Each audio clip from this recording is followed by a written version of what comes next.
Beth has just lost her husband Owen to suicide, and he has left her a lakeside home where she starts to stay to process her grief. For a moment, she feels as though there is a shadowy image behind her.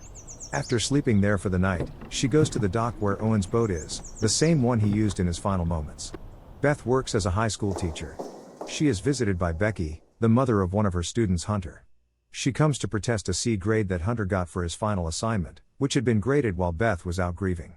When pressed further by Becky, Beth explains how Owen took the boat out into the lake with a handgun and shot himself through the mouth.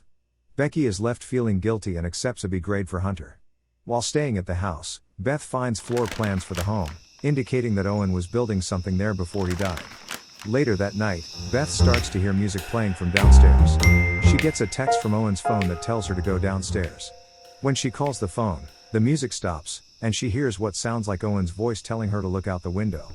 Beth goes to the window and looks outside to see what appears to be Owen standing naked by the beach. Beth then wakes up from this dream.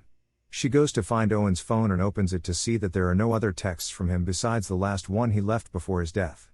As she looks through his phone some more, Beth comes across a picture of a woman in a bookstore who looks almost exactly like her. The next day, Beth joins Claire and some friends for drinks. Although they try to avoid the subject of Owen's death, it comes up, and Claire mentions that he left a suicide note. It reads, "You were right, there is nothing and nothing is after you, you're safe now." Claire takes Beth back to the lake house, where Beth tells Claire that she once had an accident where she was dead for 4 minutes. She told Owen that she saw nothing at that time, feeling like she was going through an endless tunnel, and she thinks that's what Owen was implying in his note. Beth appears to fall asleep by herself, with Claire seemingly having disappeared. She is drawn outside by what sounds like Owen's voice again. She goes to the dock and finds bloody footprints that appear to be walking toward her. Beth reaches her hand out and feels something. When she returns to the house, she sees herself and Owen in the bedroom window, with Owen tries to kiss her, but she pulls away from him. When Beth runs back to the house, it is morning, and she finds herself sleeping on the couch, and in turn, she awakens from the dream again. Beth wanders through the woods that day and she meets her neighbor Mel, who is walking his dog, and expresses concern over Beth going out alone, fearing she may do something reckless. Then she comes across the space that Owen is working on. She finds a statue there and runs to Mel's house to ask him if he knows anything about it. He says he doesn't know anything, but when she pressed further, he admits that he saw Owen around the area with a woman he thought was Beth. But when he called out to her, he saw it wasn't her. She goes through Owen's phone and belongings, finding more pictures of the woman from the bookstore and other women who resemble Beth. There is even an artifact called a Louvre doll, which looks like a human figure impaled with 13 needles. Beth visits the bookstore and meets the employee Madeline, the woman in Owen's pictures.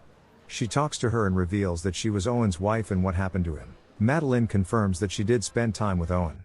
When Beth returns home, she continues to be haunted by what she thinks is Owen's silhouette. Later on, Madeline visits Beth since Owen has also taken her to the lake house. Madeline tells Beth that she had only kissed Owen, not slept with him, but he had attempted to choke her, and she got away in time. Beth goes to the unfinished shed that Owen was working on, and her foot goes through a floorboard. There, Beth uncovers the corpses of several women, presumably the women in Owen's photos. Beth tries calling Claire to tell her, but she leaves a tearful voicemail trying to deny what Owen really was.